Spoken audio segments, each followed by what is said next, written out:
It's a lot of things. Ready? Yep. I'm Claire Sparrow, a second-generation Pilates teacher, owner and director of Pilates and founder of Whole Body Pelvic Health. I'm Sophie Rugg, a long-standing client of Claire's and user researcher by day. Welcome to Reimagining You, the Pilates Way. Claire Sparrow has founded a new approach to restoring pelvic health. Good. Yeah, at least we went halfway through. Happened on Giovanna Fletcher. No. I heard it. Brilliant. There you go. You're the best, and she's all edited. Sorry.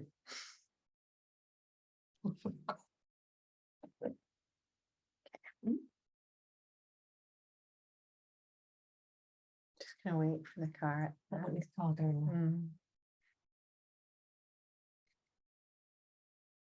She parked? No. There's all kinds of space back there for staff. You could sneak in there. Okay, we ready? I'm Claire Sparrow, a second-generation Pilates teacher, owner and director of Pilates and founder of Whole Body Pelvic Health. I'm Sophie Rugg, a long-standing client of Claire's and user researcher by day. Welcome to Reimagining You, the Pilates Way. Claire Sparrow has founded a new approach to restoring pelvic health and provides courses that allow people to take charge of their pelvic health at home in their own time and join a community of like-minded women worldwide who receive her ongoing support, guidance, and tutoring. For this special episode to celebrate women everywhere on International Women's Day, we want to talk about this subject that is so often swept under the carpet and all too readily accepted as normal. We need to talk about pelvic health.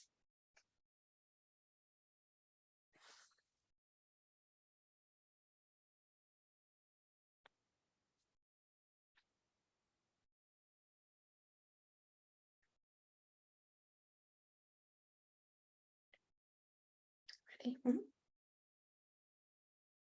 Happy International Women's Day, Claire. Really excited for today's episode to find out more about this subject, which I know has been a bit of a personal crusade for you. It really is any excuse for me to celebrate women and raise awareness of the topic that is so close to my heart.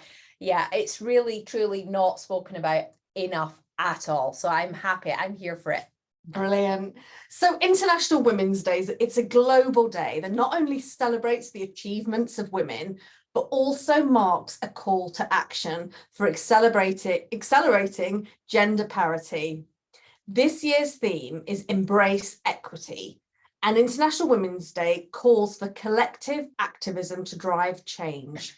From grassroots action to wide-scale momentum, we can all embrace equity.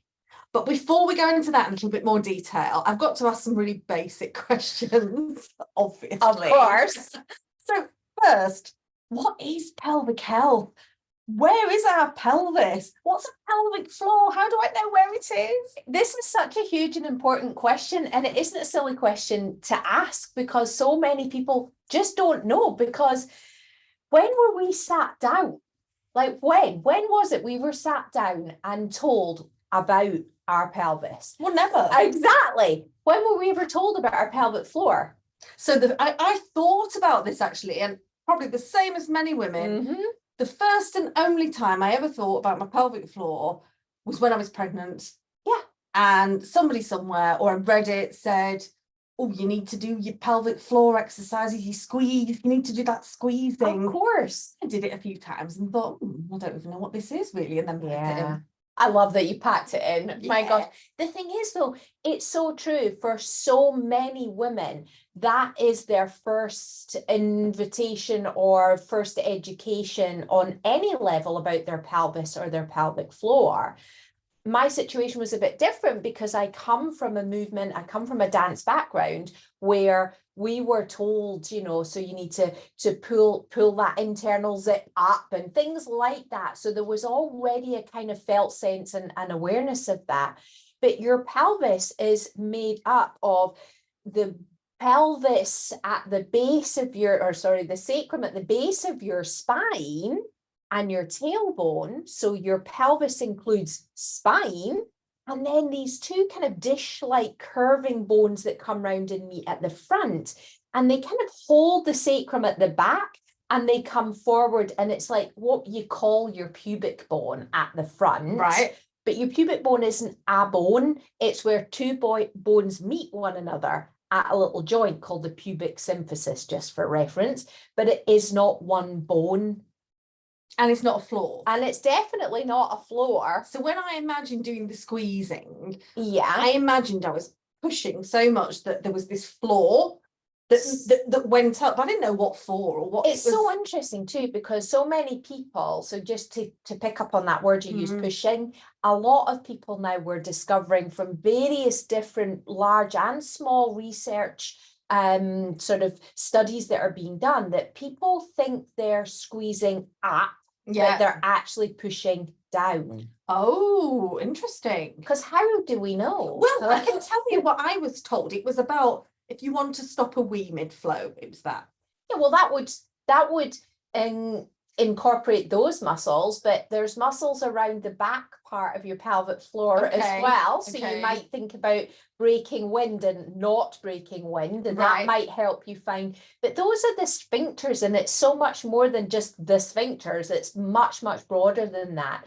So your pelvic floor is actually a diaphragm. It's a series of interwoven muscles that are intertwined around each of those passages, sphincters, holes, whatever you want to call them.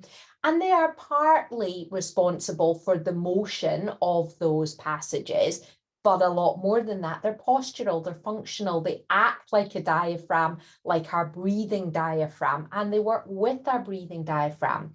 It's not hard and flat, and it's not, you know, we think of a floor, it's hard, it's flat, it's horizontal. Yeah, definitely. Your pelvic floor is not horizontal. It's all kind of curved and wavy. It's higher at the back than it is at the front. Oh, wow. Okay. Most of us, because we sit down, I mean, how many times have we talked about being chair shaped, Sophie? Yeah.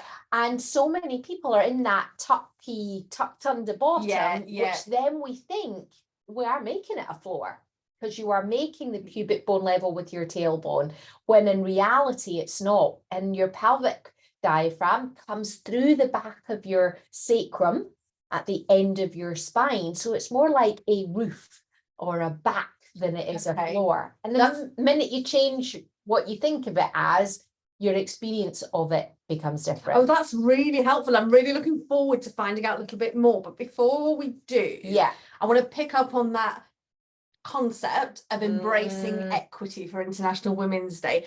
How would you say that pelvic health relates to that theme of embracing equity? Well, it's quite big, and I think that the definition of what our International Women's Day theme is this year, it was more about the sort of grassroots bit that came up for me first. And I really realized that this past kind of year or 18 months, I found that we have to make the change right down at a grassroots level, that trying to go out there and get the powers that be to change the nice guidelines, to get GPs to recommend this way of approaching pelvic health from a whole body standpoint, that's a long-term task. It's a big one, and it's a long-term one. What impact that I can make and we as women can make are, it's like right here, right at the beginning, the grassroots, with direct education to you, me teaching the women that I work with, me encouraging conversations with other women, with each other. So sharing their experiences, because do you know what I realize is we're awesome. And we are a wealth of knowledge. Well, we are. This is the thing. And actually, if we can get over the stigma or whatever it is that stops us talking about it, if we can get over that, we're a massive help and resource for each other in community together. And it doesn't have to be, you know, hippy dippy out there kind of commune type community. It's literally just women talking about the stuff they're going through, whether it's menopause or whatever. And by doing that, there's this greater sense of empowerment and just having more agency over our own body. And then we can, for me, train the next generation of teachers. So I'm teaching all of the people that I get the chance to work with, whether it's in person or online, but I'm also working with teachers all over the world so that they are informed and they have the tools to train their community where they are and open up the conversations in the world that they're in. And it's still, you know, it's just not talked about enough. It just isn't. And it does feel like it's a mission for me to bring the conversation forwards in as many of those ways that I can, like writing my book. And one other big thing that I'm doing is just creating a place. So I'm having a cafe, a pelvic health cafe, and it's, you might not even want to talk about your pelvic health, but just to come and be with other women. And maybe you have some insights to share with somebody about, maybe it's menopause, or maybe it's breastfeeding, or maybe it's weaning, or anything across the span of what women are dealing with that we're not fully supported with, or feeling fully supported with, or not having the conversations. It's like a safe place to do that. So when it comes to equity, I think it's a bit tricky. And we could I really think this could be an awkward one, because I wonder, where does the equity actually start?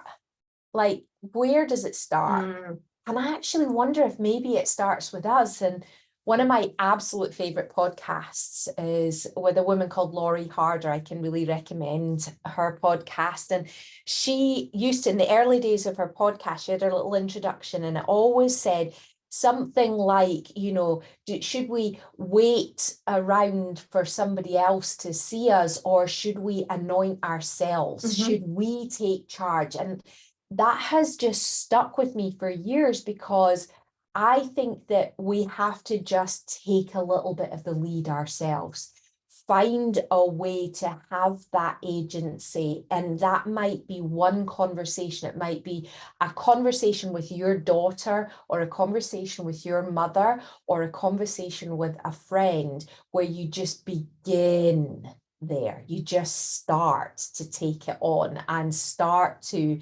build up your own confidence and knowledge and ability to talk about it. Yeah, that's great. Sort of answering your question. No, totally answered the question. So I'm really interested to know, you're obviously very passionate about pelvic health, and I mentioned how little I felt like I knew about it, or not that I knew little about it, but it just hasn't really been on my radar, perhaps until being pregnant, or you obviously mentioned it. But when did your interest in pelvic health begin? Oh gosh, I mean, for me, it really happened after I had my first son. So we're talking 18 years ago, which is like a scary reality. But I think probably I took it kind of for granted. Yeah. I didn't have any great knowledge of my pelvis in the way that it is there to serve me, to connect so much else in my body, to understand what it was capable of. I remember being just totally mind blown by what it had been capable of. But I also really was so naive. I didn't know it at all. I'd never taken the time to know it before I gave birth. So then I gave birth and had no frame of reference really, because I hadn't investigated it before. I didn't know what my pelvic floor, to be blunt, I didn't know what my pelvic floor was like before to know for sure if it was different afterwards. My instinct was definitely that it felt a bit different, that things weren't the same, weren't right somehow. Had you done anything in your pregnancy to support your pelvic floor? Because I hadn't thought about my pelvic floor other than doing, I mean, we did always it within Pilates. It's so like, it makes me cringe now as I am about to say the words, but we used to do squeezing and pulling up as part of. Oh yeah, well, I've been going to classes, Yeah. not here, but years ago. Yeah, years ago. That was the start of the class. You know, ladies, imagine you're in a pair of tight jeans and you're doing opposite. All of And then that. keep that going. Yeah. Yeah. But really, honestly, I was doing what I knew, which was Pilates. Mhm. So I did Pilates. Part of that was pulling up, and I thought I was so strong. Yeah. And I was so strong, Mm, but there was no flexibility mm. in my pelvic floor. So when it came to giving birth, there wasn't the flexibility that was needed when it came to that process of birthing, which then led to the birth injury and then the resulting prolapse that I became more and more aware of down the line. But if I had known, well, obviously what I know now, I would have done that so differently. And my subsequent pregnancies, I did totally differently and had completely different outcomes. So did you have natural birth with the first? Well, it depends on what your definition of natural birth is. Okay. Right. So I had interventions. Okay. So that then changes. So the minute you have one intervention, there is a much higher likelihood of you having another. Okay. Okay. Yeah. So I was in labor. Things then slowed down and didn't go forward. So then we started down some level of induction, which then leads to this thing and this thing and this thing. So I ended up in my first birth having a severe tear and an episiotomy to get my beautiful boy out. And that was, in my mind, then normal, because that was my experience. Oh, yeah. And still today, I work with many women who say to me, oh yeah, I had a normal delivery, because we think if the baby comes out the vagina, it's normal. Oh, yeah. No Well, matter and that's what. why I say, did you have a natural? Because to me, it's either vagina or C-section. Yes. And when you have vaginal birth, it is what it is. And because I went to all the, you know, the prenatal classes, and they go through all the things that, you know, possibly could happen, and this, and it might be this, and it might be that, and you might need a von twos, and you might need an episiotomy, and you might, and so if those things happen, those are presented as, well, it's just normal. Yes, exactly. And there's also ways of preparing our body for anything that we want to do, and our bodies are designed to give birth. The problems occur when we haven't been living a lifestyle our body was designed for in advance of becoming pregnant, let alone having a baby. And the amount of sitting we do with that tucky bottom, it's closing the exit. And if you're permanently closing the exit, it's a long way to go to find a kind of neutral zone before you can then even lengthen out to let the baby out. Yeah. So it's huge, absolutely huge topic. So, you know, so I guess when I had my first was when it initially began. And then there's two kind of moments that stand out for me where I really got bigger insight, I suppose. And one was, I mean, he was really small, and I went on a training course in London, and it was about imagery and movement and the sort of neuroscience behind when you think and imagine something, like a bit like athletic training. And they do that, like imagine you're going through the finish line, and then it's as if they have. So it's the same thing for movement. And we did this exercise, it was about the pelvis and about diaphragm, and we did this exercise to really feel and check whether we were breathing with our breathing diaphragm and our pelvic floor, our pelvic diaphragm, in like a synchronized way, the way they're meant to. And for me now, it's just like the common practice of what I teach on a daily basis. And I realized that they were topsy-turvy. So my diaphragm of breathing was doing one thing, and my pelvic diaphragm, a little bit was moving one way and a little bit was moving another, and a little bit was just not moving at all. And so they were totally out of sync. And it was then when I thought, you know what, there's more to this to investigate. And I just immediately went down that kind of rabbit hole. And then a few years later, I was in London again on an advanced anatomy course with my amazing teacher and mentor, Gary Carter.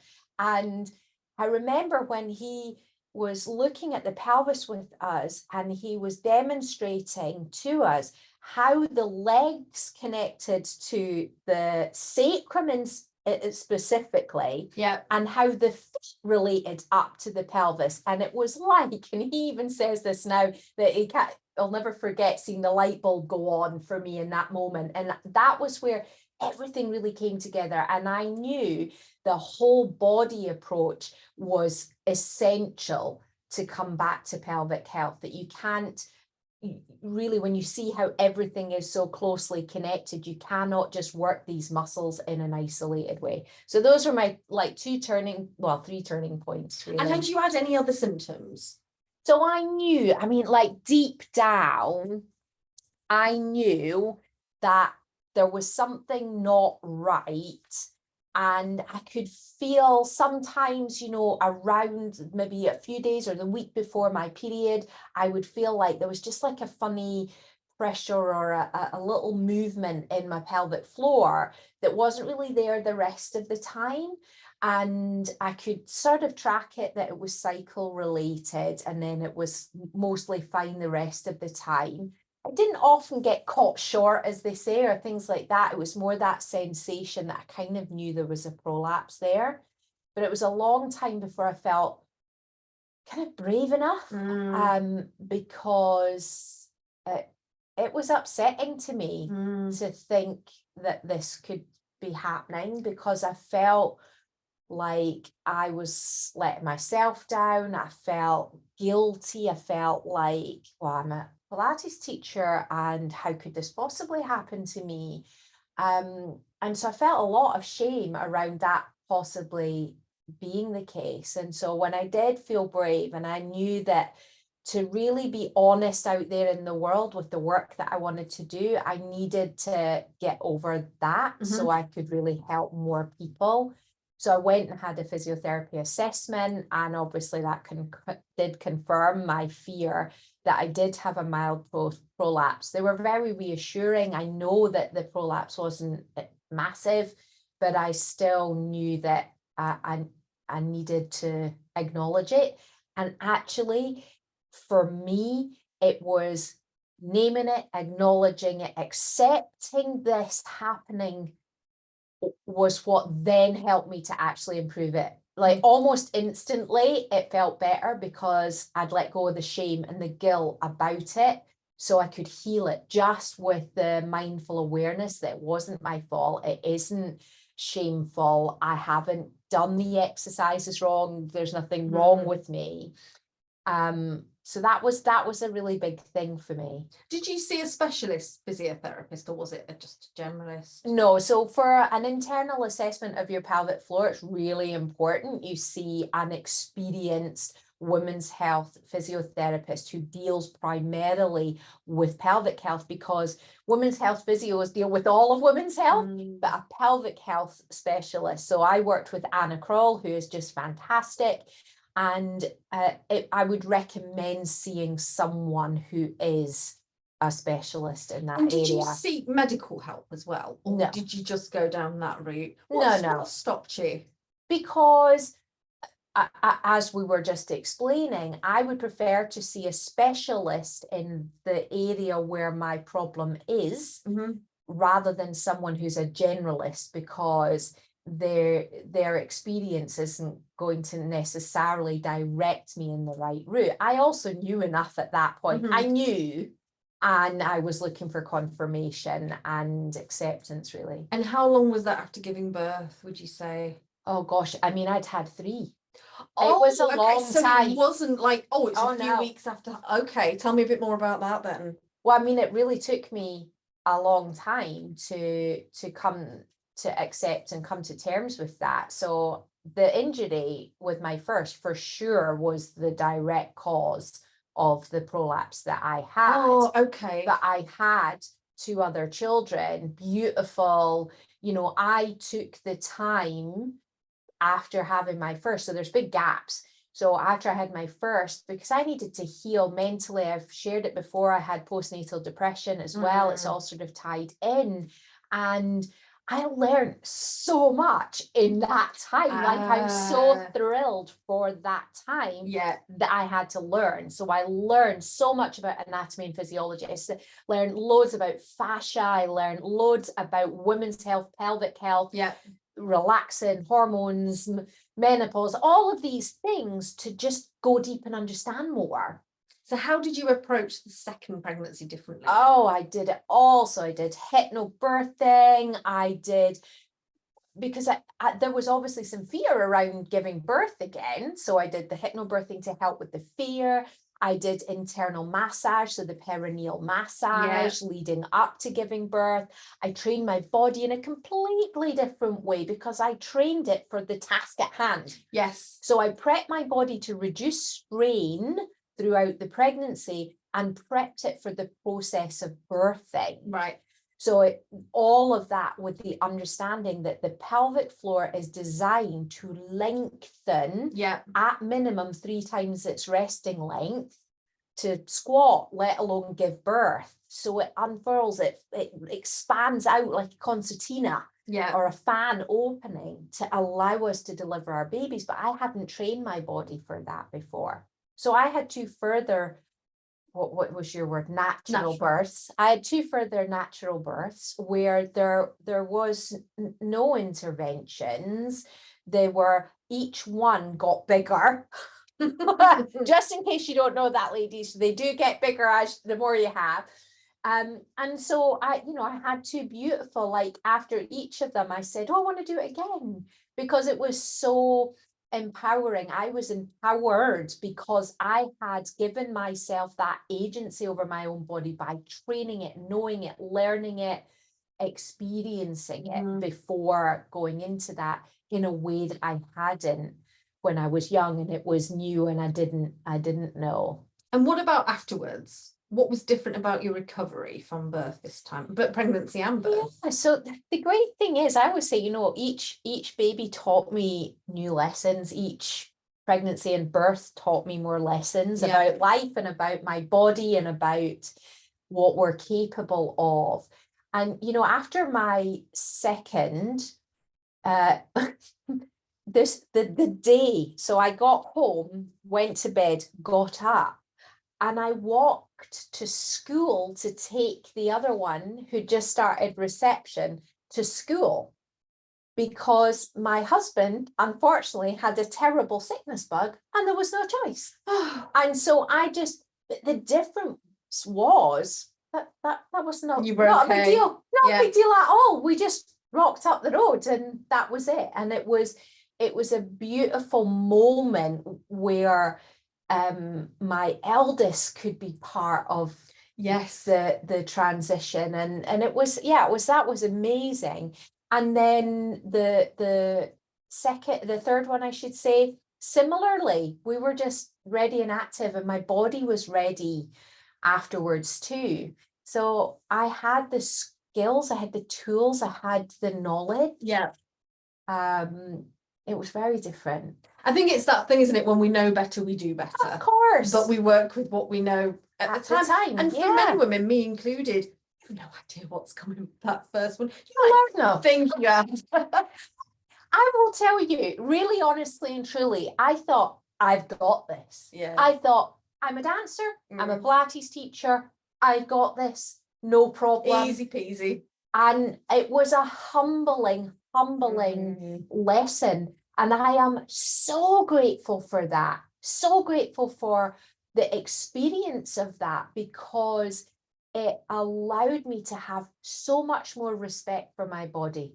So much more respect. And so grateful to my amazing boy for coming into the world and teaching me that lesson and allowing this to happen. But what I think is quite impressive about that story is that you have reflected, you have looked back on that, you had a bit of a gap and you were able to think, okay, what just happened? How can I make it different next time? That's absolutely in my character, reflecting and evaluating. Even when I did my teaching degree, that was my favorite bit. All right, make it better.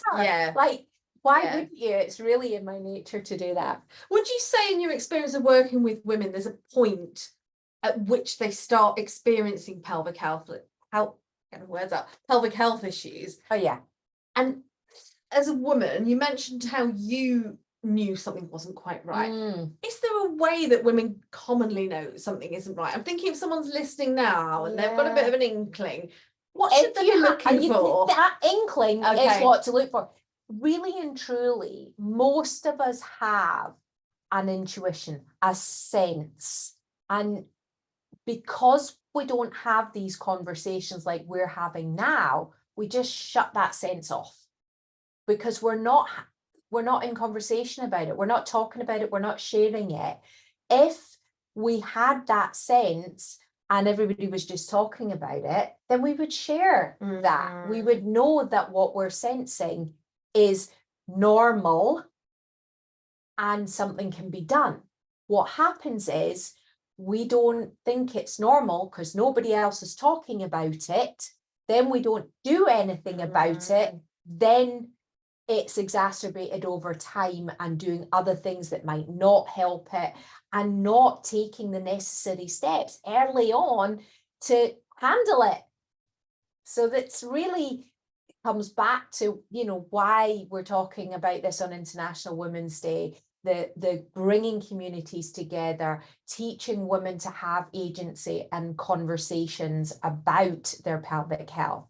And the things that you would look out for. So oftentimes, when women reach menopause, as there's hormonal changes, we start to become more conscious of our pelvis again. We've maybe been so busy between children and menopause that we then go, oh yeah, pelvis, pelvic floor. Should I be doing those exercises again? And then we start to have some awareness. And sometimes what people notice is a heaviness or a dragging sensation. It might be in the lower abdomen, just above the pubic bone, or it might be around the back passage, or it might be right into the vagina that they feel that. They might also notice that it's painful when they're having sex with their partner, and that's definitely a symptom where there's restriction. There's perhaps a nerve condition there. So there's a nerve called the pudendal nerve that can often be compressed along with the sciatic nerve from tight muscles in your, like in your bum, basically, in the layers and amongst there. So those are some of the symptoms. The obvious things are noticing maybe that you're leaking a little bit, or you get to the front door and you're like, oh my gosh, all of a sudden I need a wee, and you're like dancing to get in the house. You might find that you're coughing and having a little leak. Things like that are perhaps the symptoms. Other things that people definitely are talking even less about is bowel stuff. So you might find that you can't fully empty your bowels. So you go to the toilet and you're like, oh, I still feel like something's there. And that can be a sign that something's not quite right. Some people have to manually remove the rest when they go. And Sophie's eyes just about popped out her head. This is news to me. This is what I talk about on a daily basis. Sometimes people describe feeling like they've got a tampon like half in, half out. And that's what people are dealing with. Sophie's like freaking out now. But it's important. We have to be brave and have these conversations so women know what to look for. My question is then, if there was anything else wrong in our bodies like that, you go to the doctor or you go to a GP, or why are women ignoring these symptoms, do you think? If I feel like, oh, if I felt like that, I would go to the doctors, but maybe I wouldn't. I don't know. Why do you think we're ignoring it? Loads of different reasons. And what is making us think that that is normal? And because I'll say as well, I think I've had several friends that I know struggle with like the wee a little bit. Luck of the draw, and I think it's that, oh, is it luck of the draw in pregnancy or childbirth? You might have it, you might not. Just got to get on with it. You've had a child. But this is a big part of it, that there's a stigma. There is so many women that have actually gone to the GP. So I have had many women who have said to me that they've been to all manner of people, not just the GP. And because that's not their specific specialism, they are limited in the time and the advice and the knowledge and the resources that they have to advise. And often it's your age, you've had multiple children, this is to be expected. Referral to a physiotherapist who just gives the strengthening exercises, which then exacerbates the problem. We're in a cycle, and it's just so many people, women are just defeated. Just defeated.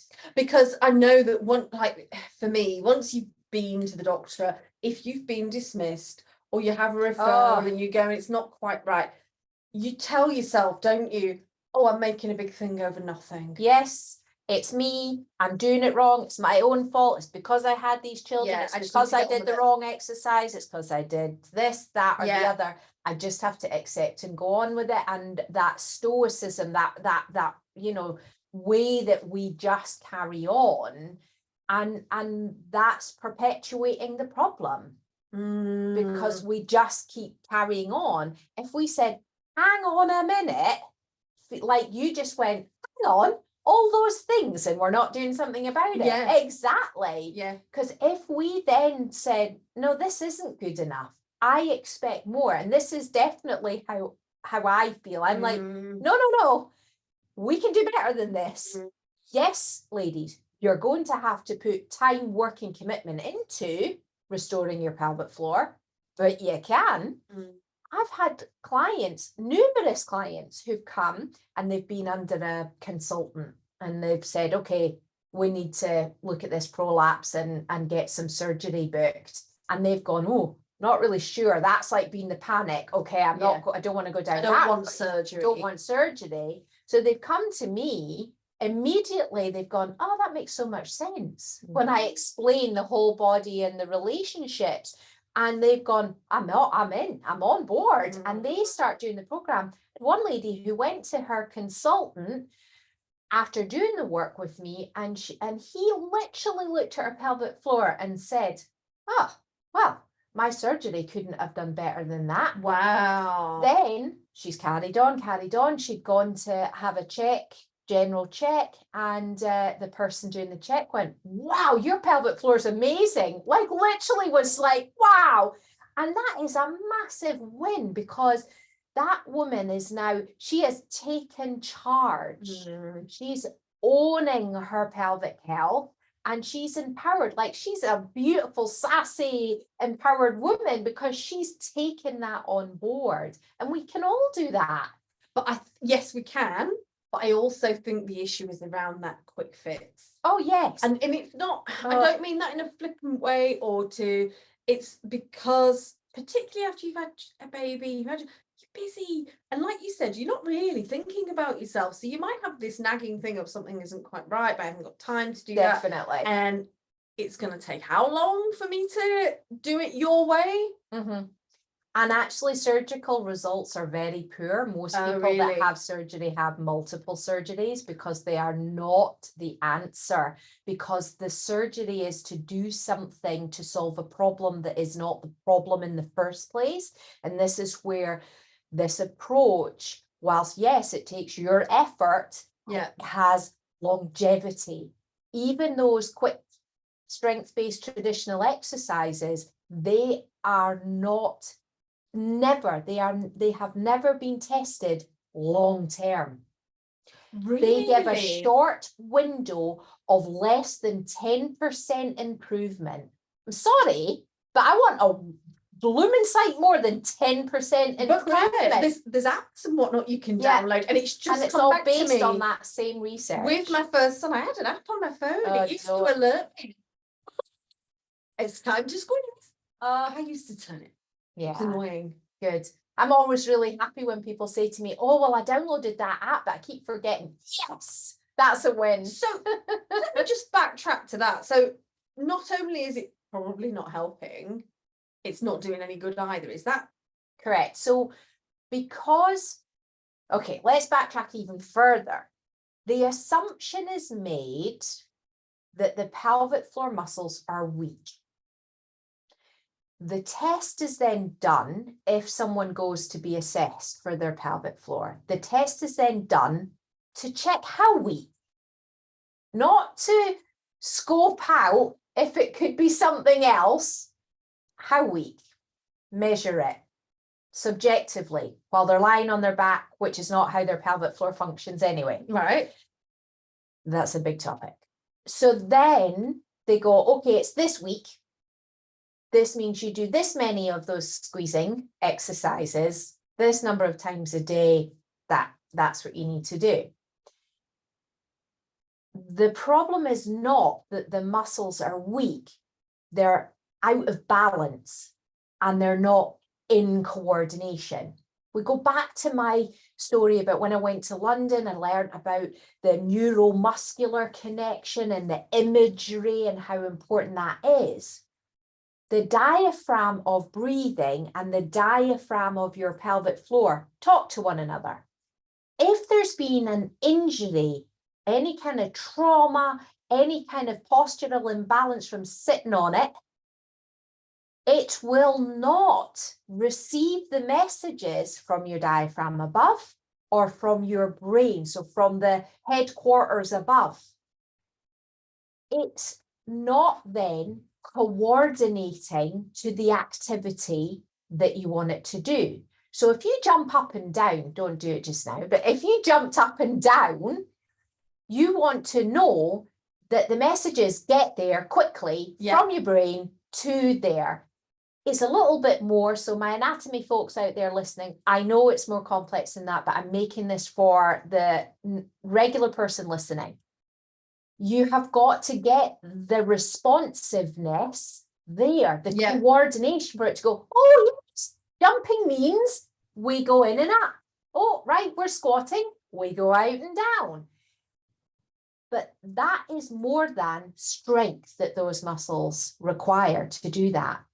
If you've had an episiotomy, which is where there's a cut or a tear, there's scar tissue, there's bulk, kind of like if you think about, when you get knots in your shoulders, you've got that up there in your pelvic floor. You've got tightness and knots in there, which means though that area of the tissue can't move when you are doing things that it needs to move. So then you go, all right, let's go in and tighten up that already tight tissue.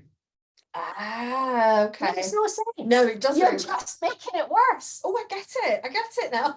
And it is the assumption that it's weak. Let's look for how weak and then let's just prescribe the same thing. Yeah. If we go in and go, okay, it's tight in this front quadrant and it's tight in this back quadrant and it's slack across the other two, then we need to lengthen out the bits that are too tight and restricted, and then brings balance back. And that's just talking about the pelvic floor. We've not even touched on the surrounding muscles that influence the fact that your hamstrings, which is another one actually that women could be noticing, that their hamstrings feel really tight or their hip flexors feel really tight. People come in and say this to me all the time. I feel this hip's really tight at the front and this hamstring's really tight at the back. Oh, really? That is exactly what I described about the quadrant, the opposites, that you've got this imbalance happening through your pelvis, which means your pelvic floor cannot coordinate the way it needs to. So if we could actually just bring mobility and balance back through the pelvis, it will naturally bring itself back to its coordination and its responsiveness. So I know you're really brilliant at doing a visual body scan of the women that you teach. You're a bit like an airport. It's like a bit like going through an airport scanner, isn't it, coming to your class? If someone's quite concealing something, you're going to see it. Oh, yeah, but they're not concealing it. To you. They might think they are. Yeah. So what might you notice in a woman who's had pelvic or who has pelvic health issues, perhaps from a traumatic birth, or it might be an injury, or it might just be they've been sat down? Like, what would you see? Yeah, God, it's so funny that you would say that, because just the other day somebody said to me, oh, you're like the pelvic floor whisperer. And it's true. It's like I can see so much, because like we were just saying, there's lots of influences on the pelvis, and there's actually a lot of joints in the pelvis that influence the pelvic floor. So I can look at somebody's sit bones, for example, maybe they're doing a squat, and I can see that one sit bone at the base of their pelvis just doesn't move very Oh. much. And that can be an indication that they had an episiotomy on that side, where so there's bulky scar tissue, that kind of congestion that doesn't lengthen out when they go into the squat. So I can see something like that. Maybe in something like bridging, you know, if you lie on your back and you lift your bottom up and down, sometimes what happens is somebody's bottom on one side lands a little bit before the other, or again, their sit bone doesn't relax at all. So they're kind of clenched in on one side. That's you. Me? I'm there thinking, bridging, don't like, can't relax. Well, there you go. Oh, so you need to, it's no. because, so this is a perfect example, if you don't mind me using you. So You may because use me. you sit for work, so you get into that tucky bottom, forward head, they go together. So that means that the posterior pelvic floor is in that short, tight position, and it doesn't know how to lengthen out. And in that case, what happens is puts a lot of extra load, for want of a better word, through the front pelvic floor, because it's getting pushed open at the front from the squeeze in at the back. So we need to let the back lengthen out so that the front can take a load off. And balance the use, if you like, through the whole. But that's going to be a little bit more challenging for someone like me, is that? Well, doing your bridging, which you don't like, is what you need to do. Usually it's the case though, when people say, oh, you know, I don't like that exercise, that's because that's the one you need to do. To let your tailbone lengthen out. And then other movements like lunging, you can really see when people are lunging where the pelvis goes wonky. So if you feel that when you do a lunge and it feels really different one side to the other, one hip hitches up, it's because the pelvic floor can't lengthen out with the hamstrings and the glutes and the adductors and other things. Oh, you definitely are the pelvic floor whisperer. So if a woman's listening to this and thinking, I definitely can't bounce on a trampoline, but other than that, you know, I think I'm okay. What would you advise they do? Is there danger in just doing nothing, saying, well, that's okay because I just won't go on a trampoline? But other than that, I think I'm all right. Might it get worse over time? Yeah, do you know, it's so sad to me, the idea, like, I'm writing a lot in my book at the moment about how many women, and I remember being in a situation with a mum friend a long time ago where she was just permanently on the sidelines. All like multiple kids all out jumping on the trampoline and having a great time, and she couldn't join in with any of the activities that were fun. She was just stuck on the sidelines all the time. And I think that that's a tragedy that we need to avoid. Mums don't need to be, no woman needs to be on the sidelines of their own life. That's just a deeply sad idea. So I would encourage every woman to actually get off the sidelines and do something, even if they think right now there isn't a problem. That's great. Let's keep it that way. Let's keep it that way by doing something now to keep you healthy for the future. And those women who are on the sidelines, who are thinking, oh, I can't possibly go on that trampoline. In that case, it could get worse over time if you don't do something now. And there is things that you can do. And it's so simple that you'll kick yourself when you realize how simple it is, because you can do it and feel a difference right away. To give me an example of one thing I could do. So one thing you can do is really let go. So what happens when we feel like there's a psychological thing, and I remember feeling it, and I think it's part of why my prolapse started to feel better instantly, because I just went, I'm not afraid anymore. And when because if you're in that permanent state of clenching and fear, pelvic floor can't lengthen, which it really, really needs to do. So then that will be one thing, is just let it go. And then breathing is so important. So right back to what I was saying about my breathing, when I realized that, is just taking the time to focus on breathing, so that when you're breathing in, you can just visualize that your diaphragm and your pelvic floor go down and lengthen out. And as you're breathing out, they go up and lengthen in. So in, down and lengthening, out, up and lengthening. And just taking the time to do that was okay. That's Yeah. amazing. Yeah. So I've got another fairly similar example of a woman who's had a couple of children, births that fairly straightforward, no real intervention. She's felt fine. She's not had any real symptoms she's aware of. Doesn't think there's anything wrong with her pelvic health. A few years later, she takes up running. This is years after her children are born. She suddenly realizes, oh dear, I can't run without wearing a pad, because she's leaking the whole time she's running. Yeah. There's women listening going, oh, that's me. She knows, because why would they? It's not bad enough for anyone to see, but she might have to change that pad a few times while she's running. But she's just kind of accepted it's probably inevitable after having children. This is me. I can manage it. It's only when I run. So she just carries on.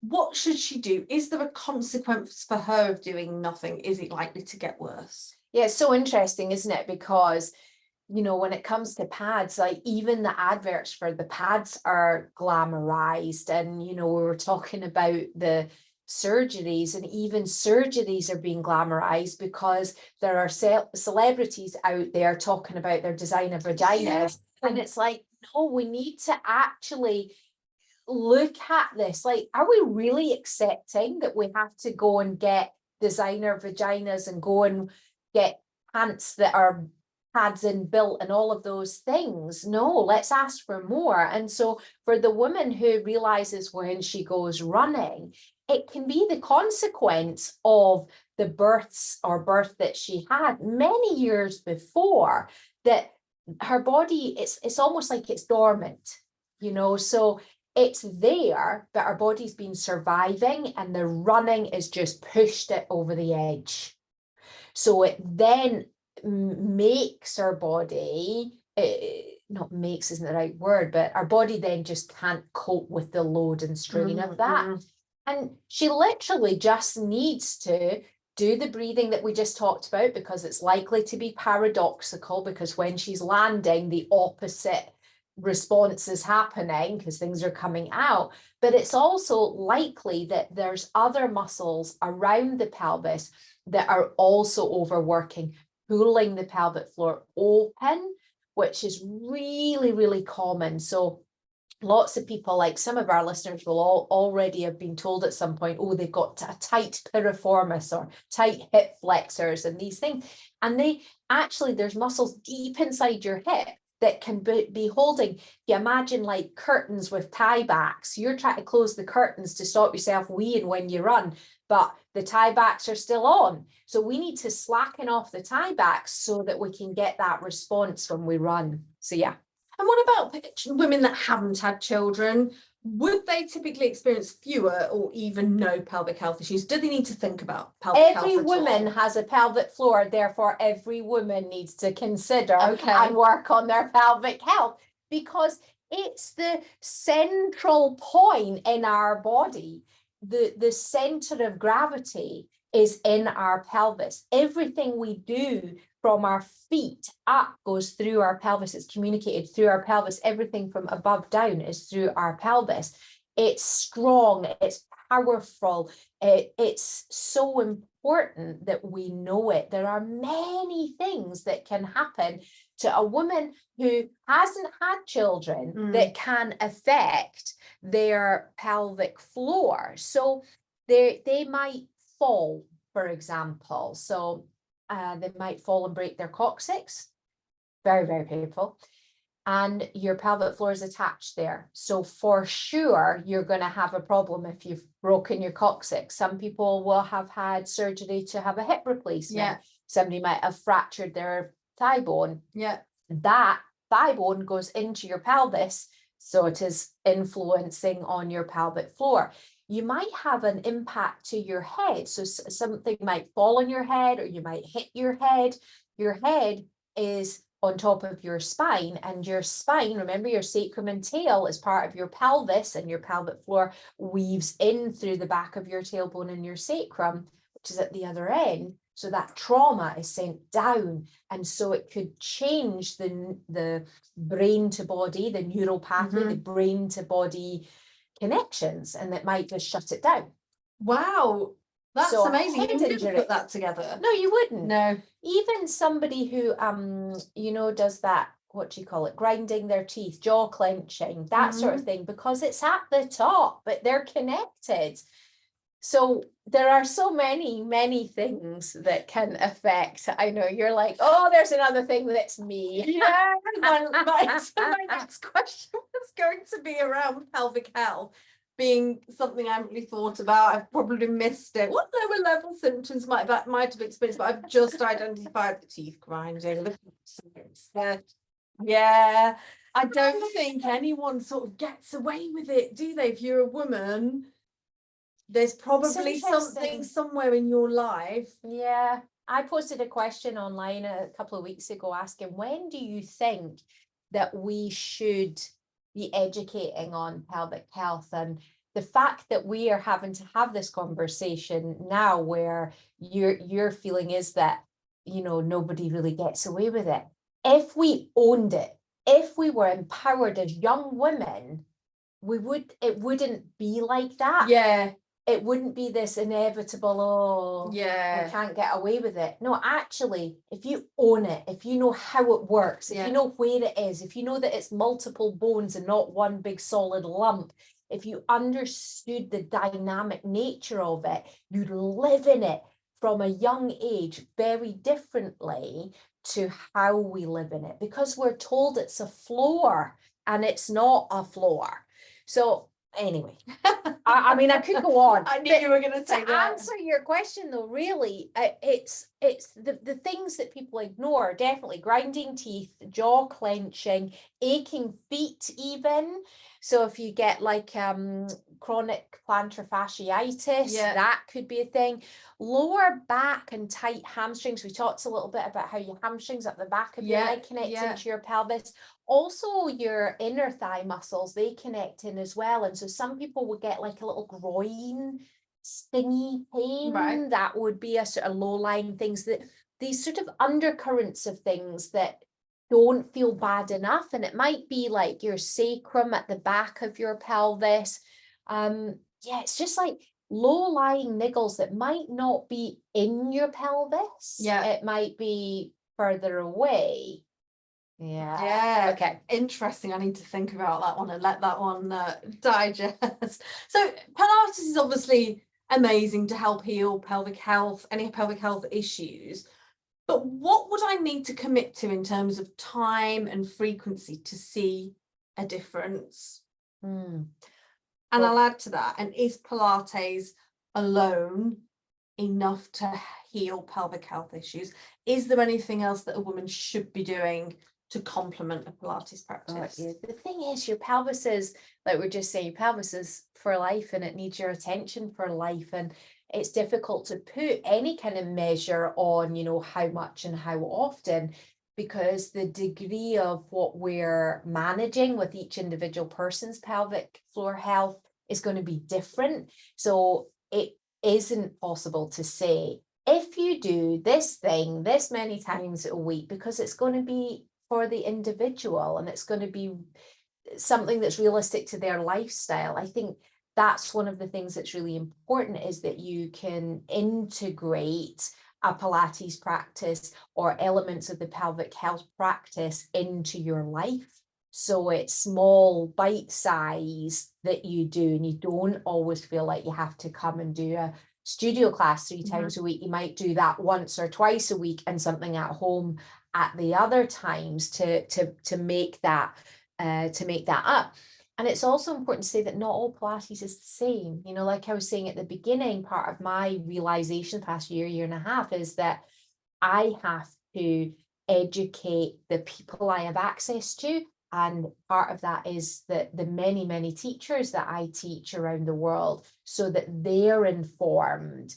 Because like we were saying today too, that we both had that experience. I used to teach that way and do it that way, the pulling up.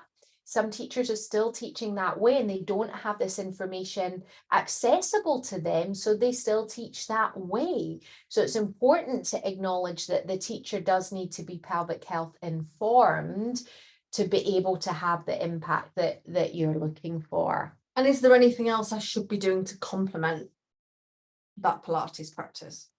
Walking is really, really important. It's important for our bone health, and all women need to work on that. We need the mental health, getting out there in the fresh air, which is so good. Do it with a friend, and then it's sociable as well. Yeah. But it gives you a chance to put your pelvic health into practice, because squatting and walking are two kind of key functional movements of life. So it's so important that we do those.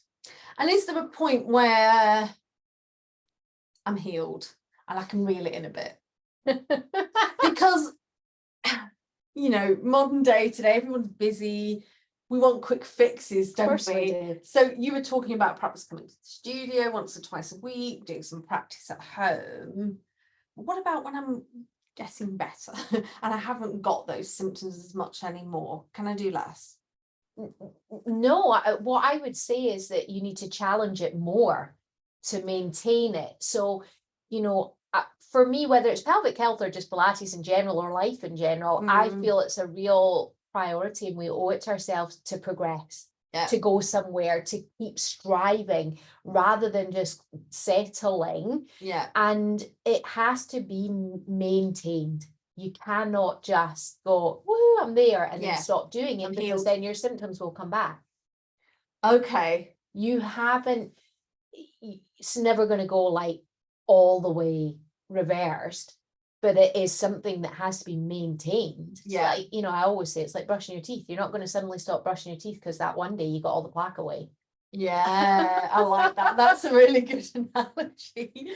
So we future proof, what if anything should we be encouraging our daughters to do? Is there a good age, do you think, to start thinking and talking about mental health, pelvic health even? Yeah, well, for me, starting young, being really open in the conversations that we are having with everyone in our worlds. My boys know all about pelvic health. They could recite all sorts to you, and you know, the commercials come on for the pads and they're rolling their eyes, turn it off because mom will see. You know, they know, they understand all of these things. So I think having those conversations really, really early on, and you know, the things that I'm doing is having the Pelvic Health Cafe so that people can have those conversations. And what's next for you? Oh. What's your vision for women's pelvic health? You've already said a little bit about it. What would you like to see in the future? So, I mean, well, back to the idea of the Pelvic Health Cafe, like we're starting it with a small group because I just want to start. And then we're going to go on and make more and more of those everywhere. I want pelvic health cafes to happen everywhere. And then maybe there's, you know, even internationally, I want people to have my book and be sharing it everywhere as this sort of commonplace conversation. And just really that we don't have to have this conversation. Yes, that would be ideal. Because it's become the norm. So you shared so much today. Yeah. Thank you so much. But can you finish with sharing your final 3 pearls of wisdom to sum up what we've talked about today? What 3 things should a woman do today to improve her pelvic health? So the first thing would be definitely changing mindset. It's not a floor, because if you think it's a floor, you embody it as a floor, you're living in it as a floor. So it's not a floor. The second thing is just awareness. You cannot heal what you do not feel. So can we just start to feel, investigate, explore, and then breathe. Exhale completely and fully so that your inhale becomes that reflex, and that will begin to restore your pelvic health, restore your pelvic floor spontaneity. Brilliant. Thank you so much, Claire. This conversation has been so empowering. Good. The work you're doing is so important to people everywhere. Thank you. And thank you so much for listening, everyone. And we'll see you in the next episode, where we'll be continuing our theme of mindset and beliefs. In the meantime, let us know what you think of this episode. Like, share, do all the things you know you need to help other people find us. And we'd really love you to let us know if there's anything you'd like us to cover in future episodes. Thank you so much for listening, and happy International Women's Day.